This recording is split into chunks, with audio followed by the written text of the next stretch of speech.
పాకిస్తాన్ నుంచి వస్తున్న దిగుమతులకు ప్రస్తుతం డిఆర్ఐ చెక్ పెట్టింది. దీనికి సంబంధించిన బ్రేకింగ్ మనం చూస్తూ ఉన్నాము.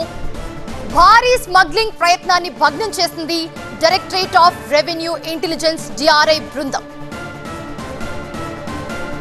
క్లాండా పోర్టులో 364 మెట్రిక్ టన్నుల ఖర్జూరాలు సీజ్ చేశారు. దీంట్లో ప్రస్తుతం దీన్ని 3 కోట్ల రూపాయల సరుకు ఉంటుందని అంచనా వేస్తున్నారు. దీన్ని స్వాధీనం కూడా చేసుకున్నారు అధికారులు. మొత్తం 13 కంటైనర్లను అధికారులు స్వాధీనం చేసుకున్నారు. యుఏఈ పేరుతో పాకిస్తాన్ నుంచి ఖర్జూరాలను దిగుమతి ప్రయత్నం జరుగుతున్నట్లుగా గుర్తించారు. ఎగుమతిదారు సమాచారాన్ని తప్పుగా ప్రకటించినట్లు చెప్తూ ఉన్నారు అధికారులు.